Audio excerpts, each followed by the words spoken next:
So, all right, I think we're, yeah, why don't we go ahead and get started? Or actually, why don't I wait till you get set up and then get started? That way we don't have to. I will just kind of, I just started the live audio on the stream just so you guys know. So if there is somebody online, they will see us. This is our intro to 2D animation in Blender. In addition to this workshop, we'll be doing some more in the near future, including Leo's workshop in 2 weeks for Instagram AR filters. So you can learn to make your own AR filters. Which, like, what would you want to give a little spiel as long as we're here? Sure. Hello there. Hi. Oh, yeah. No, I'm just kidding. Yeah, so I've been really interested in, like, augmented reality, and but I'm not a coder by nature. And so there's, like, a lot of great platforms out there that take some of the heavy lifting out for you, like Snapchat or Instagram. Of course, you have to participate on that platform, so that's a decision everyone has to make. But you can do some incredible things with very, very little technical knowledge. It's kind of like Photoshop, where it's like if you even learn like 5% of the program, you can still do really cool things. So like I made 2 filters this week for the MML, super fun. Where you can actually try one. It's posted on the door outside. It'll take you to the filter and you can give it a shot. But yeah, I think this is like a really kind of fun way to get into the idea of like, what is augmented reality, and how can we kind of like use it in day-to-day life. So yeah. Awesome, thank you. So to get started, make sure you have the tablets plugged into your laptop. Do you guys have any adapters? I left mine at home. Yes, actually one right there. Thank you. And some of these bags should have adapters. If you have a USB-C, the bag itself, we checked a few. They didn't all have it, but we figured they'd have enough. So does that one have it? Oh, you can just use the white one. Yeah, so go ahead and plug your tablets in. Now, you do not need tablets to do the animation, but I do think it makes it more fun and intuitive using the tablets. Some of you walked in, I don't know if you heard, but these small tablets that we have, the little one by Wacom's, are available at the service desk, so you can check them out if you want to use them in the future. In addition, you can also use the tablets we have in here. So we have the large 30-inch Cintiq display for drawing. 36-inch. Here at the Granoff lab, and then we also have the smaller, what is it, 24-inch one. So you can also work here if you want to work big and have a screen as well. I think sometimes it takes a little getting used to working with one of these styluses, but kind of think of it like a mouse, but with a little bit more control, right? So you obviously don't look at the tablet, you look at the screen while you're working, but and after a little while you'll get used to it pretty easily as well. So once you have the tablet in, it should work like a mouse almost right away if you just want to kind of play around. Wacom's are pretty customizable, so the small ones don't have as many buttons and features, but you can usually set what all the things do. One thing to kind of keep in note is that the top button on your stylus, I think, is your left click, your standard click, and the bottom one, I don't remember what it is. I think with those, actually pressing down on the pad is your regular left click, and the bottom button, the one closest to the pen tip, is the right click for contextual menus. I'm not an expert either, so I often just try to avoid hitting those too much because it just gets in the way of what I'm doing. So just keep that in mind as you're working. What else about them? But they're highly customizable. If you go into the Wacom settings, you can change what all the buttons do. I have a slightly bigger tablet that I use, and it's got buttons on the side that you can program, which is nice if you're doing this a lot, right? Because there's like hotkeys and things you might do for any, even Photoshop. You could make it do things. So, and they can go by application. Today we won't do any of that, just because we want to keep it simple and get you guys going. And obviously that's a very personal decision too. So why don't we go ahead and let's go ahead and open Blender. If you've opened it before, it'll ask you for like some settings, like which mouse button and things.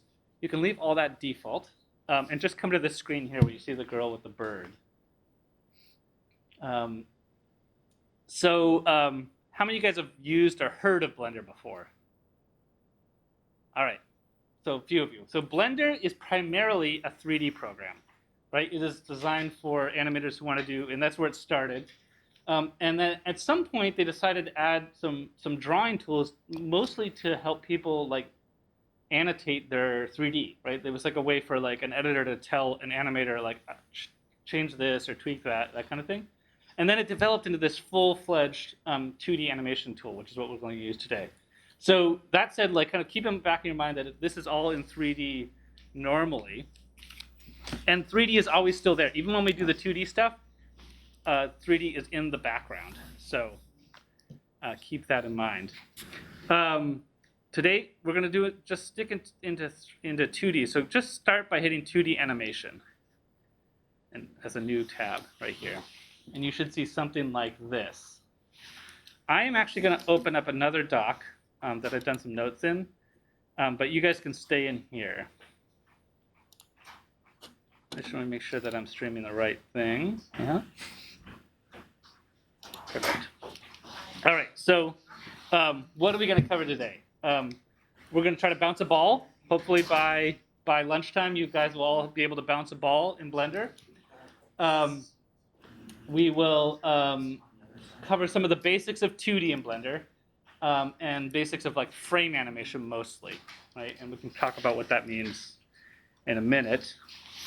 But we won't be covering all of 3D in Blender, right? That's a big topic.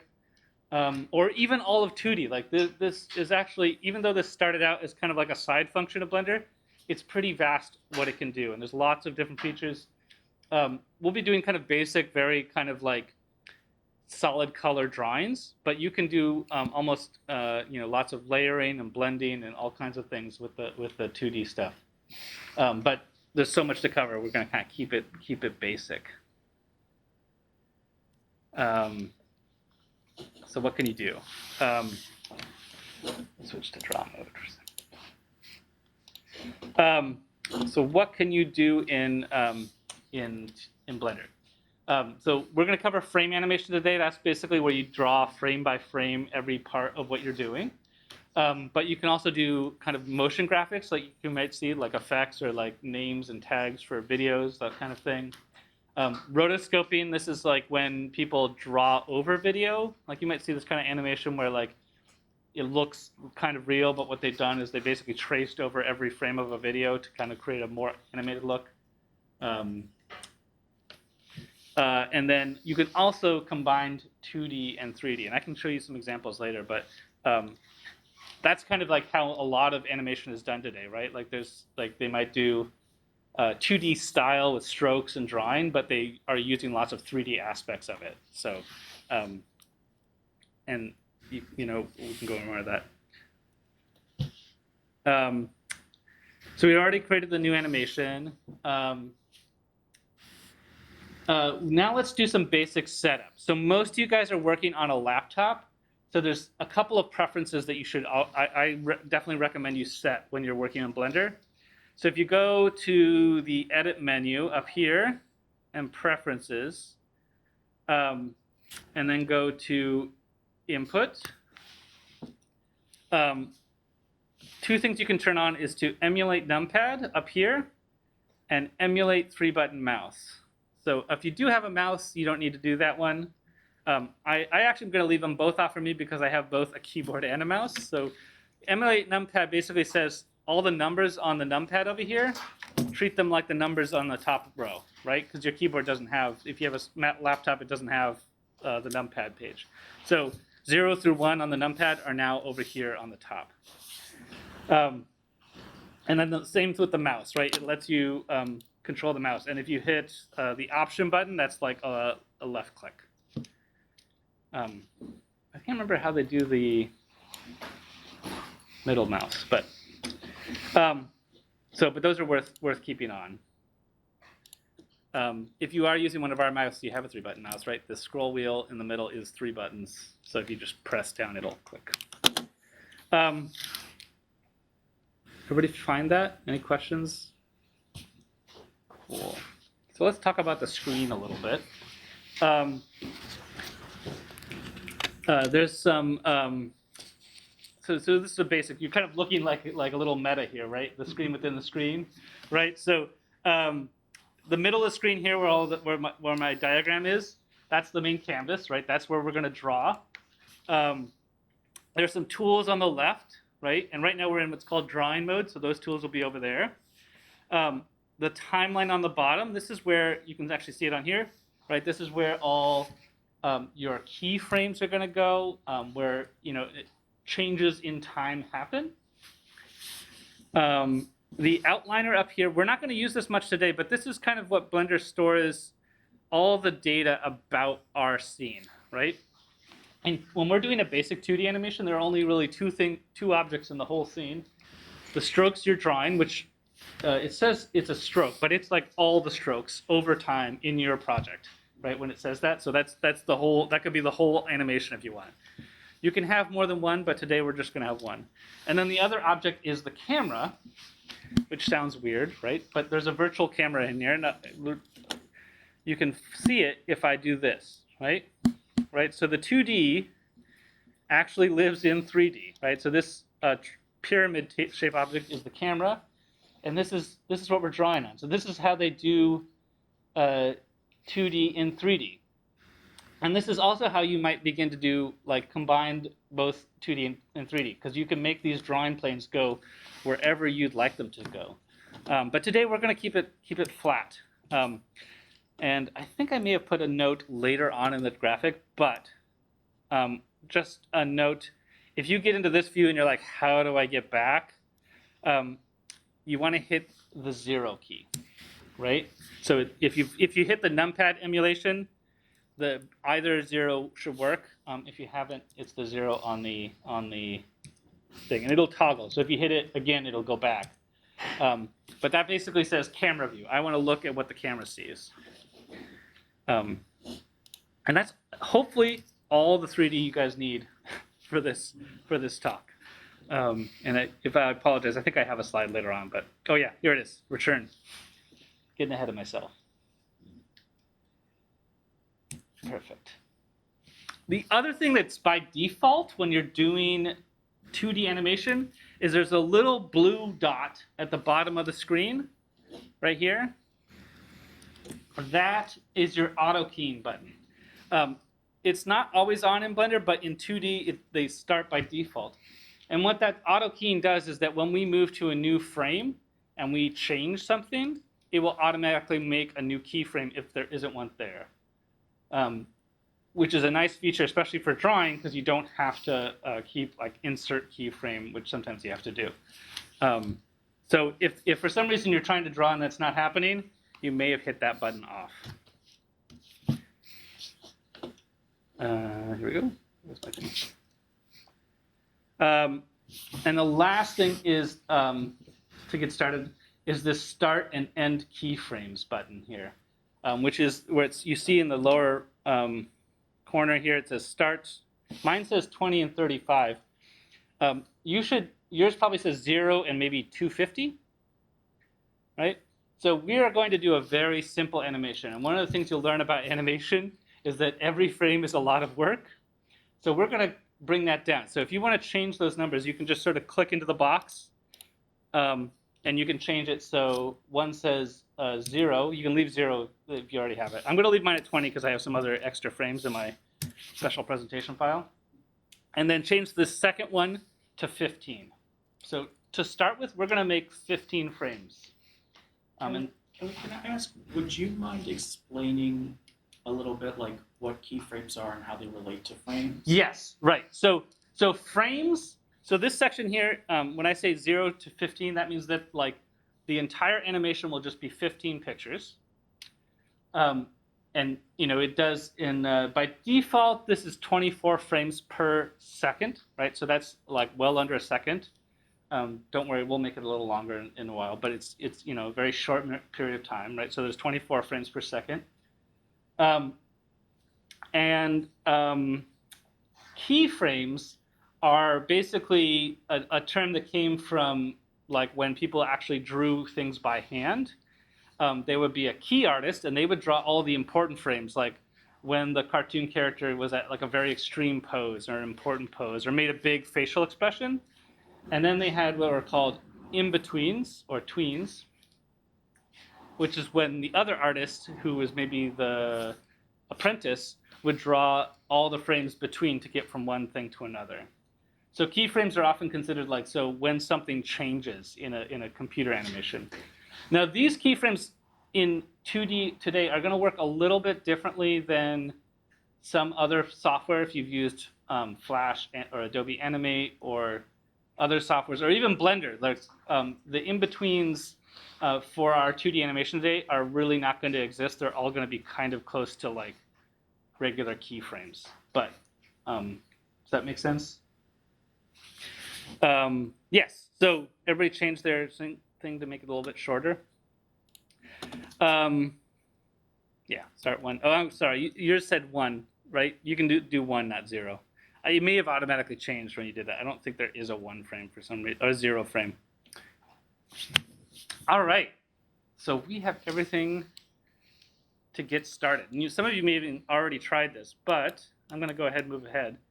I'm going to switch to a different frame. And so one of the great things, one other thing, I think I forgot to put this in here.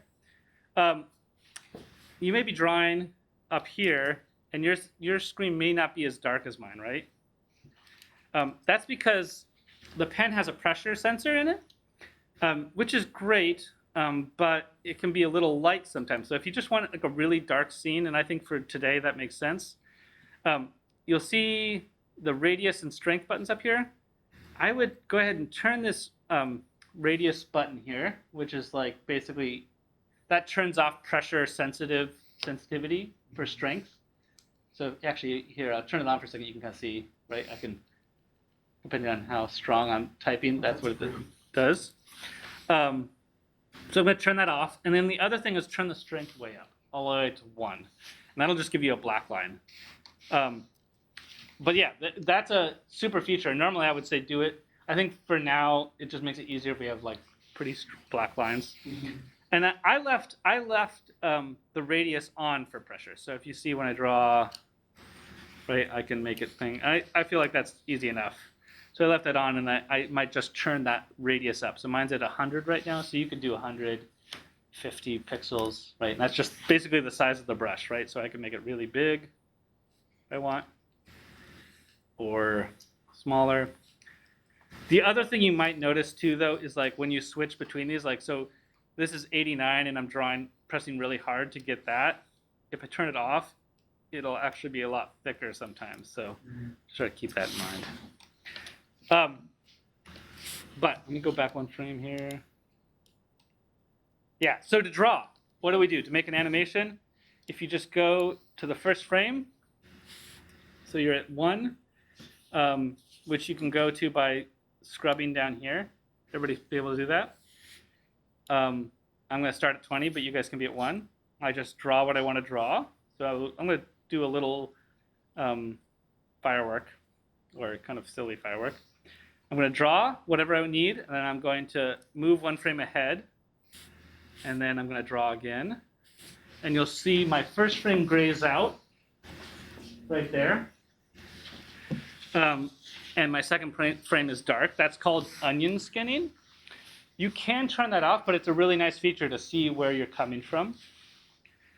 And then if I advance again, and I draw again, the last frame grays out, and my new frame begins. And I'll do it again. So Kelly, are the frames advancing on their own each time you draw? No, I'm sorry. I should point that out. To advance the frame, I'm using the arrow keys. But you can also you can come in here and move it with the scrubber. The arrow keys are not, or you can use this one. I think. That one's Oh, like to the next one. yeah, that's the next keyframe. That won't work. So I just use the arrow keys to advance as I'm drawing, right? So What if yours doesn't have the onion skinning? so onion skin is, if I look at, we'll talk about what these are. Like if you look down here, you see this little like kind of layered thing here with a dot. There's an eyeball and then this layered thing. That's the onion skin. Can you find that? Was that off? Mine doesn't have the pop-up menu with the stroke. Pop-up menu with the Like everything under summary, I don't have that. No, she's right. Let me look. I will come around.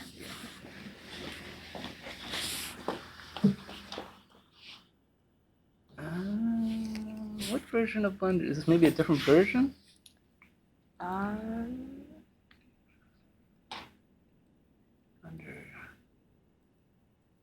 292. That might be the difference. Okay. I'm sure it's in here, but it might just be somewhere else. We could also set you up on one of these if you wanted us to. It might be, yeah. It's already installed on one of our Okay. laptops. We could just pull out a laptop too. Or yeah, yeah. So actually, that's a good point. We asked you guys to download the latest version of Blender. They just released 3.0 at the beginning of the year, so everything looks a little different from 2.9. That's word of the wise. I think all of our labs are now up to the latest version. So if you work in here, you should be using the version we're using today. But that's a really important point because Blender is advancing pretty fast. All right, so everybody's managed to do that a little bit. Just draw something. I'm gonna draw some. Are there like layers in Blender? There are. We will talk about that in a second. So, so you can kind of see I'm making a little firework where it's exploding. I'm going to go a couple more frames and then we can take a look. But you can see how the onion skinning is really helpful because I can kind of see where my last lines were and I know where to draw next. Now, if we want to watch this, you can hit this play button right here. Right? Or you can hit the space bar. We'll also do that.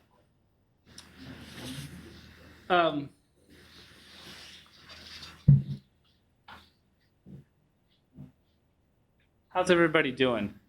Able to make something, draw, make frames? Is there a way to insert a frame? Can you go over again with me how to just like go to the next frame to draw on top? Yes. So if you're moving between frames, I just use the arrow keys, left and right arrow keys. And that's just quickly to move one frame to one frame. And then you wanted to do. Is there any like insert a frame between 6 and 7? So like if you want, she's asking, can you insert a frame once, like in between two keyframes that have already been created? Yes. So if it's empty, you can just go to that location and then draw. Yeah. Do you want to copy something? You want to take an old like? I guess like if I've already drawn on frames 6 and 7, but I want to put something between those two, is there a way to like insert extra frame? Yes. So there's two things to do. So we can duplicate frames, and I'll talk about that in a little bit. And then there's something called interpolation. So like if you want to move it, and we'll actually get to that just in a minute. So if you want to say have like an object here, and then you've got an object later on here, and you want the frames in between to just do the in between part, we'll talk about that in a second. Yes. Has everybody been able to like do some kind of like squiggly drawing or just lines moving over time in some way? Here, I'll move around really quick and we'll see. Switch.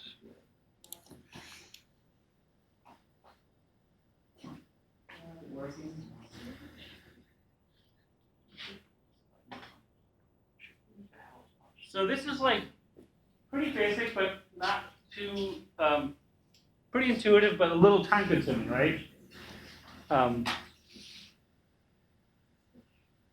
So right now you can make a whole animation this way. Hey, Kelly, would you mind just taking a quick look over here? Yep. So, from the street camera, I believe, but the onion skinning option still isn't on the timeline. Go ahead. Oh yeah. So did you draw that? Then move to the next frame. Yeah, move a frame ahead. You just use that keyboard. Yeah, and then draw something else. It's weird, right?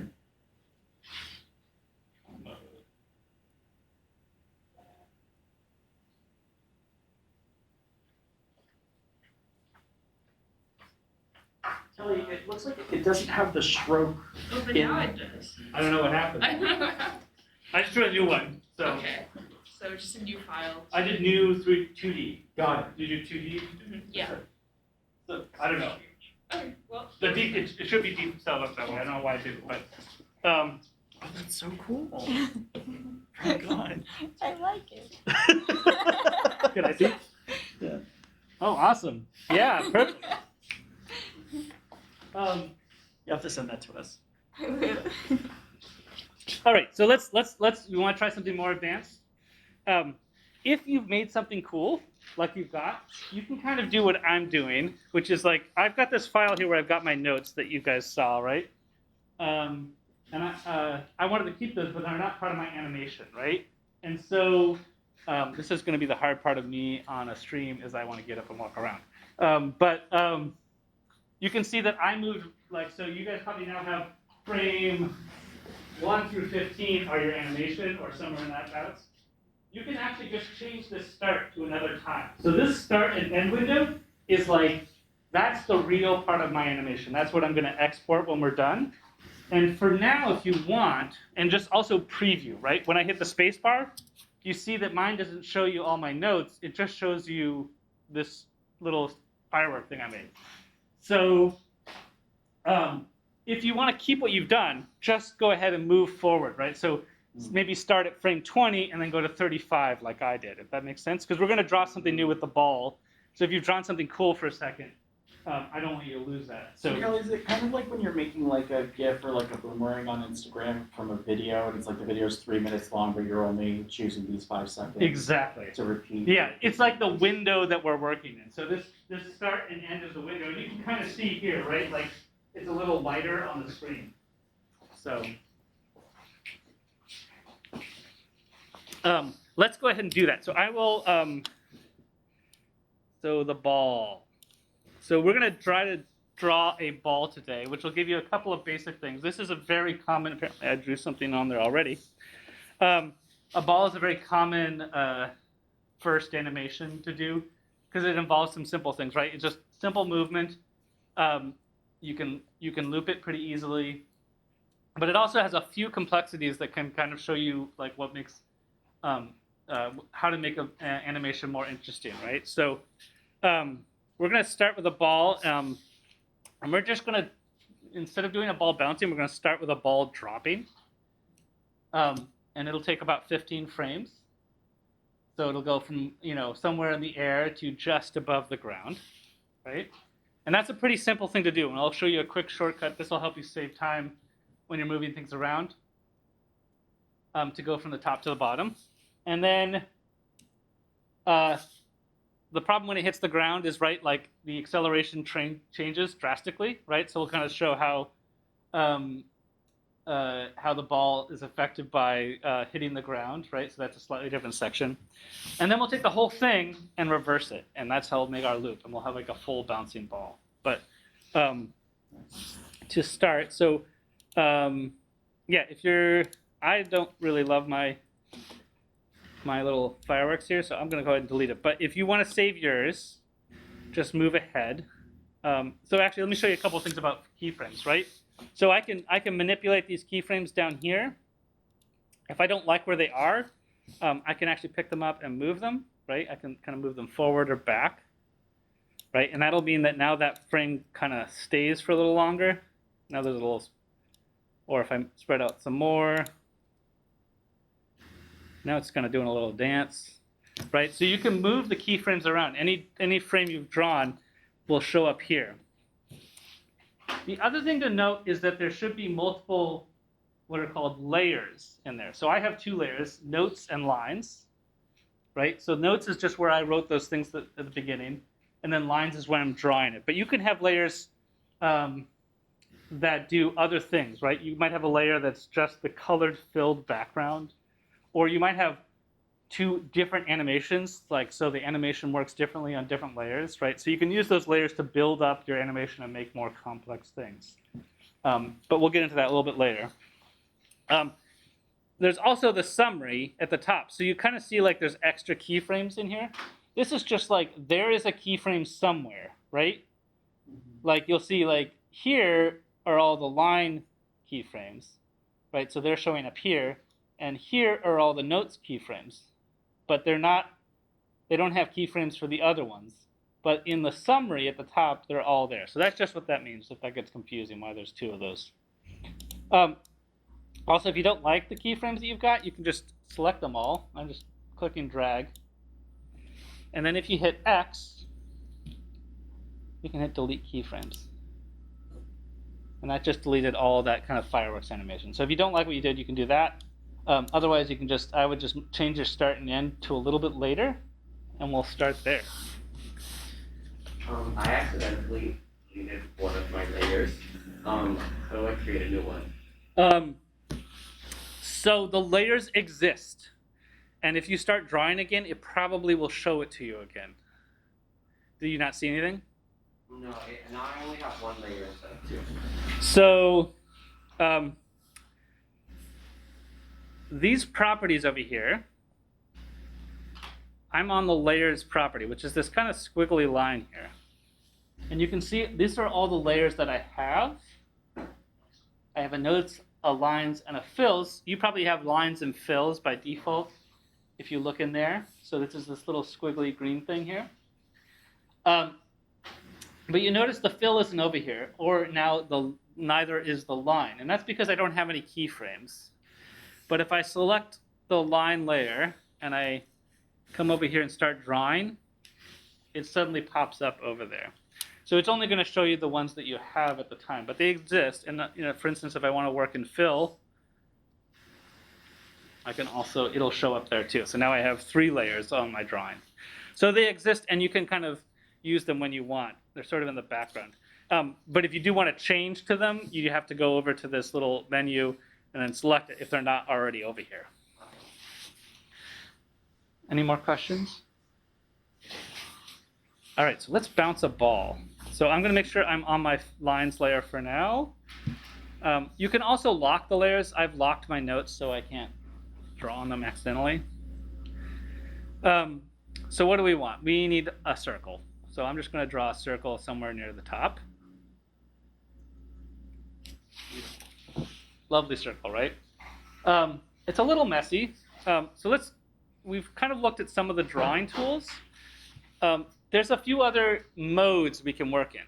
So drawing is obviously the most obvious. I can draw in here. I can also use a paint bucket if I want. Oh, there's no color there, so that won't work. I'll show you that in a second.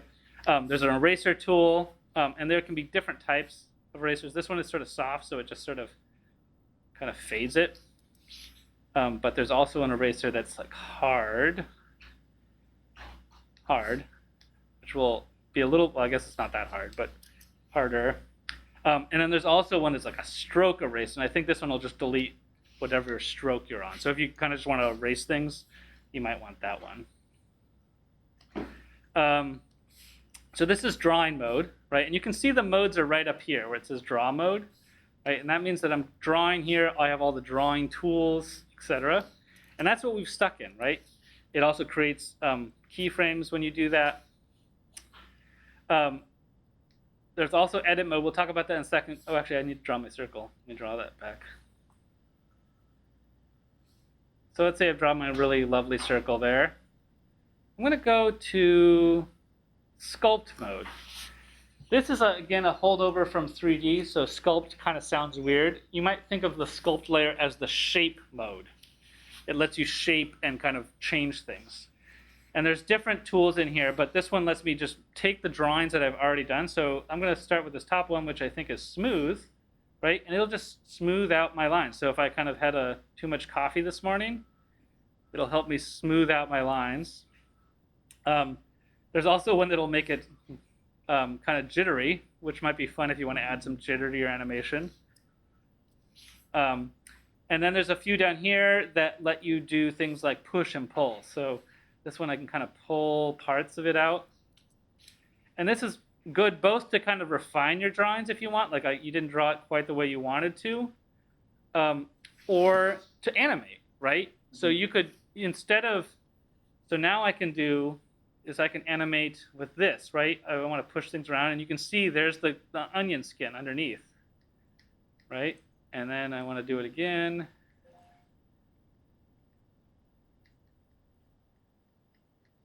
Right? And so you can use any mode to do all these animate.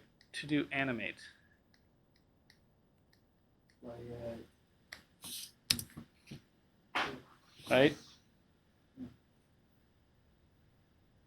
One thing to keep in mind is that all these lines that we're drawing are actually vectors, right? They're kind of like smart objects. It's not like Photoshop where you draw it and it's a pixel. They can be changed. We can change the color later on. You can add features to them. You can give them fills. So they're not They're not going to degrade just because you're manipulating them. right, exactly. And also part of what made me think of that is that you can add more points in them, right? So like maybe these look a little jagged because I simplified them, but you could add in more points if you want it to be smoother. Any questions about? It's 11:40. Yeah. So anything about sculpting? All right. So let's do some. So I'm going to delete all of this, or actually all but my first circle, because that we're not making a blob, we're making a ball. And let's go to edit mode. So edit mode lets you kind of pick things up and move them around, is its main feature. So we're going to start with this select. So I'm going to select. You can see it's selected because it's kind of orange. And now if I hit G, I can pick it up and move it around, right? So like I want it in the right place. And I can do the same thing, right? So now, And Kelly, just to be clear, when you're moving it with G, you're not creating a new keyframe, correct? well, I didn't change frames, so You it didn't didn't change create a keyframe. But if I want to create a new frame, I can select it, move to the next frame, hit G again. I like to think of G as go, right? I want it to go somewhere. And then I do it again, go, right? Go.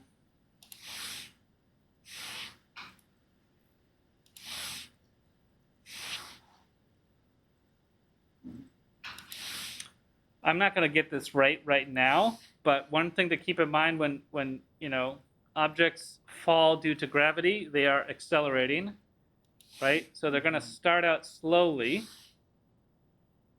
but as they move towards the ground, they're going to move faster, right? So with that animation, not perfect, so you might want to change that, but you kind of get the idea, right? I probably want to make it a little bit more drastic. Any questions about edit mode? Everybody been able to pick things up and move them around? I just want to show you, there's a few features in here that I don't even understand why they're not in Sculpt or anything, but you can do other editing things in here. Like let's say I don't like the thickness of my circle, I can hit this radius and then I can kind of make it thinner or thicker. That's cool. I actually don't know what all these other ones. This I think pinches it. Actually, the one that I kind of liked and I've used, which is how I managed to get decent circles, is if I go to Grease Pencil menu in the edit mode and then transform, and there's this 2-sphere thing, which is like, I don't know why it's there, but I'm not going to complete. Wait, let me try that again. Grease Pencil, transform, 2-sphere.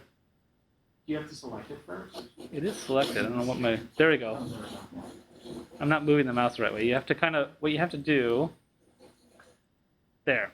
If you move the mouse left and right, it makes it more spherical or less spherical. But yeah. So you can also, if you want more, I can hit, in the edit mode, I can also copy things. So if I hit Command C, copy, like you would anywhere else, and paste, and then I hit G again, now I've got 2 copies. And I paste. It pastes it right on top of the old one. So it looks like there's only 2 there, but if I hit go, you'll see there's now 3, right? So you can make duplicates that way.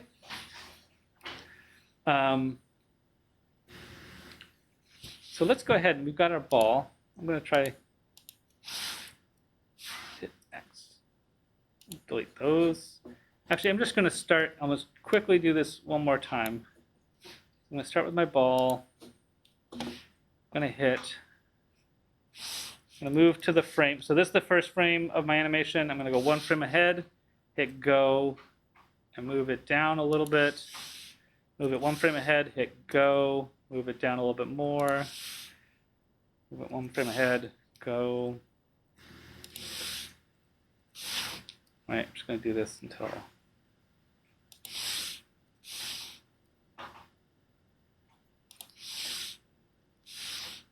Go. Let's just see how that works. It's a little bit more like something that's falling, right? And this is something you can tweak and play around with, right? You can also go back and be like, I wanted to kind of, this frame here, maybe I need to move it down a little bit more, right? So pick it up and move it down a little bit more, right? You don't have to just stick with your first choice. And very nicely, it shows you the frame before and after, right?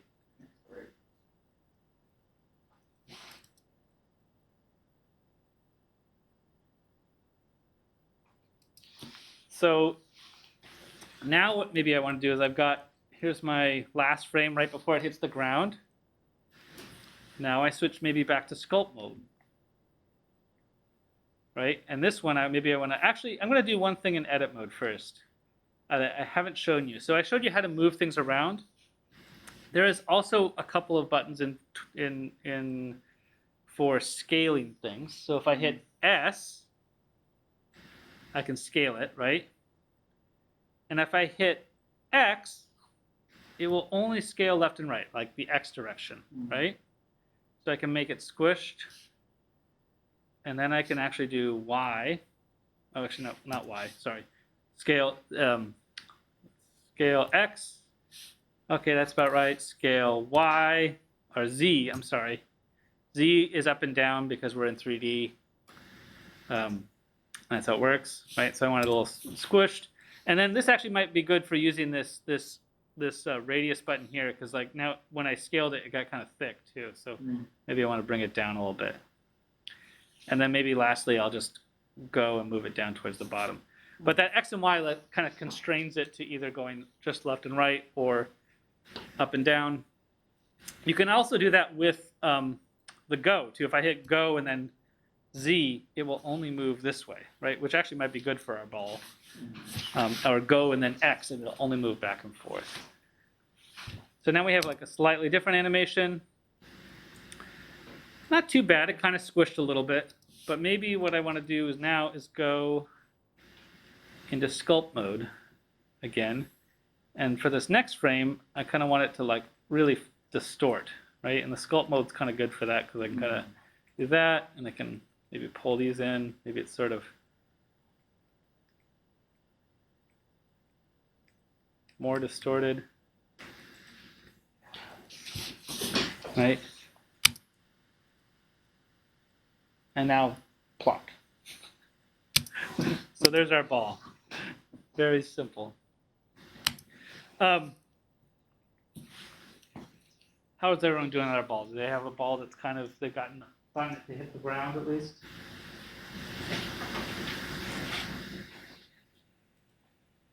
Perfect. So now that we've done that very quick animation, let's not, let's be a little lazy and just reuse all of our work, right? So going up is basically just the opposite of going down. So let's go ahead and we're going to copy all of our work. Now, the important thing here is to kind of know how many frames you have. So I started on frame 20. I didn't point this out earlier, but you see actually next to the start and the end, you see the word 20. That's the current frame you're on, right? Just so you know where you are. It's also sometimes you can kind of tell from that blue marker, but right. So I started on 20, and then my ball hits the ground on frame 28. All right, so that's 8 frames, right?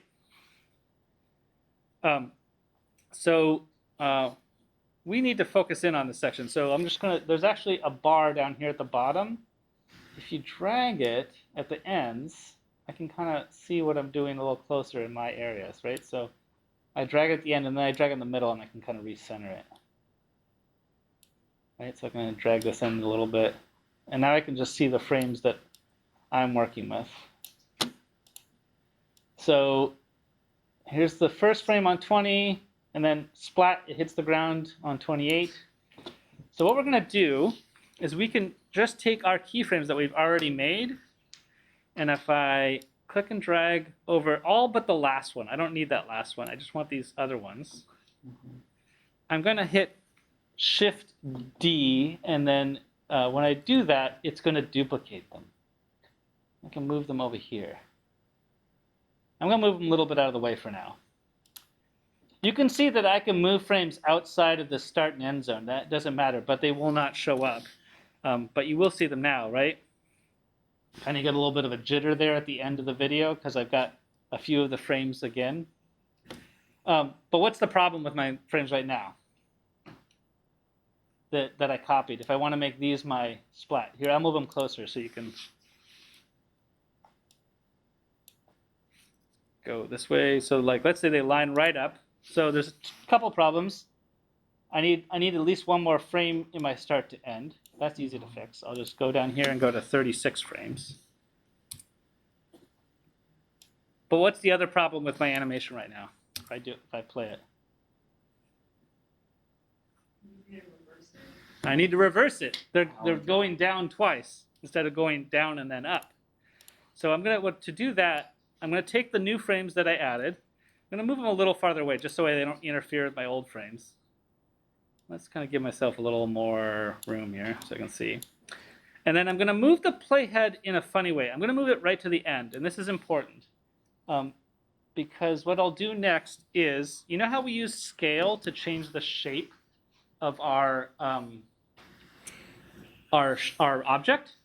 I can also scale keyframes. So if I hit S while we're down here with all these selected, you can see they get either bigger, more time or less time. Oh, that's cool.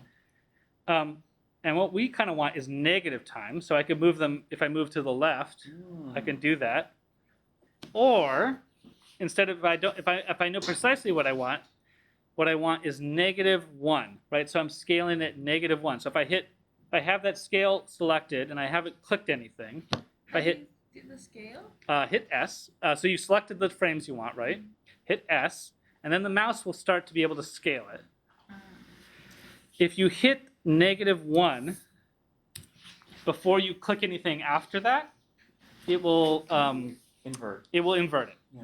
Right? You can actually do that. Like if I typed in scale and then hit 2, it would double the time, right?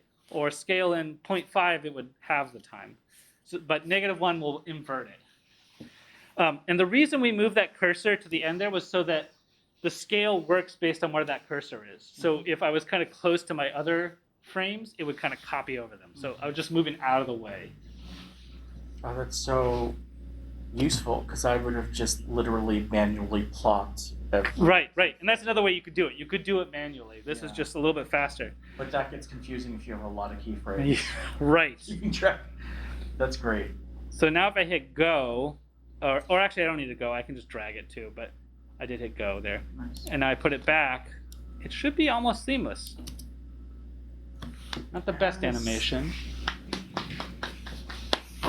So how's everyone doing with that? That was a little bit of a tricky part, but seems like it's repeating. Everyone able to get it to do it? All right, awesome. Oh yeah, so then if you hit, so let's, don't hit S yet. I would move your frames sort of out of the way. So maybe move them over here, just drag them over out of there, yeah. And then move that blue cursor on the end, perfect. Now hit S, and now if you kind of do that, it'll scale it. But what we want to do is hit -1, and it just reverses. And then you can move it back. That's kind of a feature of Blender that the way the hotkeys work like that, it takes some getting used to. I know it took me a while when I started. So the combining, like hitting S and then hitting numbers and things, but it is very useful. If that drives you crazy or it just seems a little too complex, you can do exactly what Leo said. And just take each frame, hit Shift D, move it to the end, and kind of copy it one by one. Yeah, but I highly recommend this because the amount of times I've gotten confused and had to start over because the keyframes don't have labels on them. So once you move them, you know, it's difficult. That said, you can change their color. Oh, really? Of the keyframes themselves? Yeah, so for one, I think I can change the... Yeah, so if I ignore like breakdown, I can do like, you can change the name of these actually, I think, if you want. I can't remember how to do that, but like let's say I just want this extreme, right? So now those are all like a different color. So this is the falling part is a different color than the rising part. So Kelly, we have 5 minutes left. Should we talk about exporting? yes, let's do that. And then I can answer questions for anyone who wants to stay. But and I didn't talk. There's lots of things I didn't talk about today. Colors, materials, we can change all that. And if you have questions, please, I will stick around for that. But let's show that we can make our animations. So let's do, there's a couple of things we need to do into the kind of guts of Blender. You'll see there's some settings over here.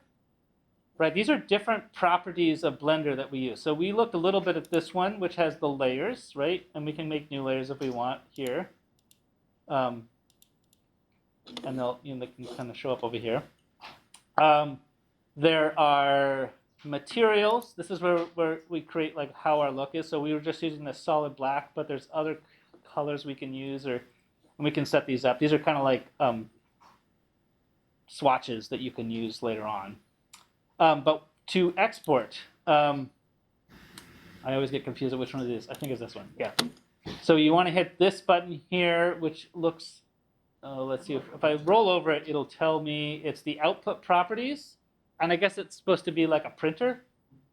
But you click on that and it'll give you the format. So this is the resolution, right? So this is a standard HD, 1920 by 1080 is standard HD. You can leave that. It also is doing it at 100%. If I change this number, you can make it like half resolution, which is sometimes nice when you're animating, just to get like a quick animation goes faster. 2D is really fast, so it's not as big a deal as 3D, but with 3D sometimes you want to do lower res. And then we want to do the output type. Now, when you're animating there, a lot of animators will output still files and then later ingest them into something like Premiere to render them. You can actually do it even in Blender itself. But today we're just going to make quick videos. So if we go change this PNG option, which is a still file, to FFmpeg video here. And then I want to look at the encoding. And it gives me this Matryoshka one, which I don't know what it is. So I want MPEG 4. And then this H.264 is perfect. So that just sets that video up. And then there's one last thing, is that we need to tell it where to put it. So where it says TMP, I'm going to change that. So if I just click on this little folder, and I can like pick my desktop. And I can't remember if this is set. No, it's not. Okay. Hit accept, right? And now you see it says it's on my desktop. Mm-hmm. And then to render it, I just need to go render animation. and you'll see the screen will come up. It'll show my animation. It's too big for this. Like we put this resolution of my screen very low, so it's kind of overtaking. But there's the video. I'll close that. I go to the Finder on the desktop. I'm sure that one problem is I'm sure the people on the stream, if they're all around, can't see this, but here's the video. And it labels it in a kind of the frames that you're doing, right? Which, because you might export different parts at different times, but you could always rename that later. But if I look at it, there it is. Nice. Not very long. You can loop it. Yeah, one of these loops it, right? So you, and then I think it's Command L. Oh, you know what? I'm just previewing it. Let me open it in preview or QuickTime. Yeah, QuickTime. There we go. Yeah, or Option Command L. There it goes. There we have it. Excellent. Wait, can you run through that again for? Absolutely. So, which part? Do you want to start back at the settings? Yeah. So the settings. So we're going to go over here till you find the printer, which is called, and when you hover the tooltip it gives you says output properties. You kind of scroll down in this box until you get to output. And we want to say pick the folder. So go do that one. And I picked my desktop. That's already set. We should be okay with that. And then for file format, I want to change it to FFmpeg. If I pick a TIFF for a regular JPEG, it will just shoot out like 20, 30 frames, right? Images. So I'm going to FFmpeg. Container is MPEG-4.